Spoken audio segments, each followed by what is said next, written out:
So something that I didn't expect as I sort of embarked on this charisma journey, and something that has happened that I continually get questions about from people who have known me, is what happened that made me feel so self-assured in myself. And it's not like I'm telling them this. I think they're just seeing it, right? The way that I move, the way that I speak, the way that I interact. I don't ask permission before I jump into conversations. I have this sense of assuredness that things will work out. I truly do not have that feeling of imposter syndrome. What if I'm not enough? What if I'm not worthy? What if I don't deserve to be here teaching people? And they see that, and these are very accomplished people. They go, how do I get that? Like, I've done everything that I need to do to develop my skill set, but I still lack this conviction in what I do and what I say and how I am. And reflecting on this, I realized there was really a turning point in my life where this self-assuredness came out. And it's, it sounds like a BuzzFeed article. It's not what you think, right? It has nothing to do with building a skill set. In fact, what really made me feel so tremendously self-assured and build conviction in my life had nothing to do with my external circumstances. I got the majority of that self-assuredness when I finally left my job and started writing for Charisma on Command. And what happened there was I had spent 2 years in college, and truthfully the previous 4, fancying myself a writer. I would write on my computer all the time. I still have tons of unpublished things. I'd go home, I'd write late at night, and I would tell myself that one day I would be a writer. One day I would have the great American novel. But truthfully, other than papers for school, I'd never put anything in front of anyone, except for maybe my mother when I was 6. And what happened was that I could not have identified at the time, I could not have realized this cut at my self-image so profoundly because I was lying to myself in a very, very profound way, in a way that was really core to how I saw myself, but I didn't know it at the time.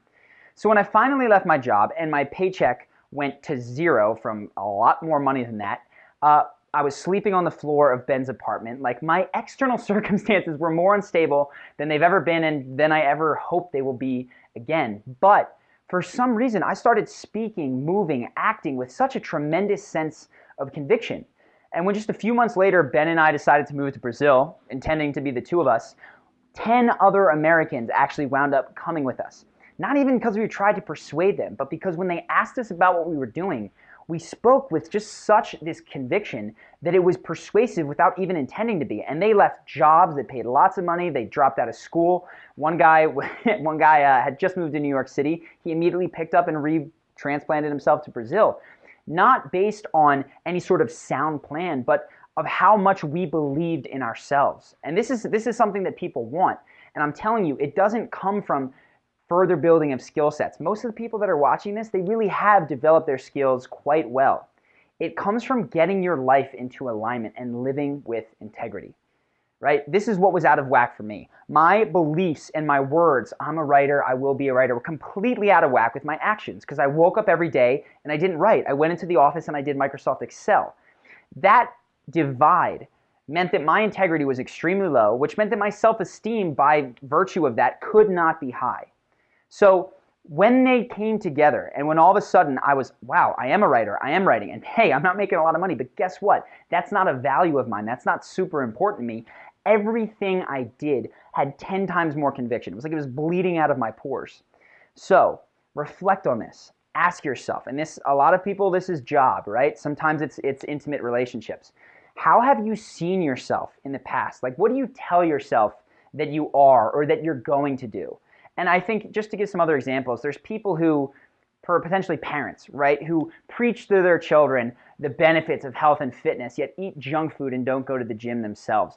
There's the person that always talks about entrepreneurial ideas. Oh, what about this idea? What about that idea? And never does a damn thing about it. You might see these as idle distractions, but the truth is, if it's core to that person that they see themselves as an entrepreneur and they never do anything about it, doesn't matter if they trick every other person that they talk to. They know that they're full of shit.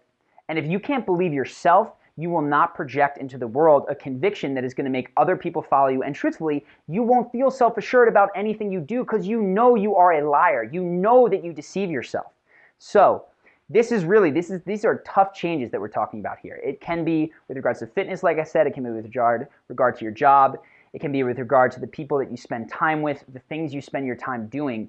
Where are your beliefs about yourself not in line with how you're actually living? Where are your words, the way that you say you are, the way if you say that you don't talk shit, but you do talk shit, if you say that you're not into drama, but you're constantly causing it? Where are those out of line? You've got to bring those together if you want to feel self-assured and bleed conviction.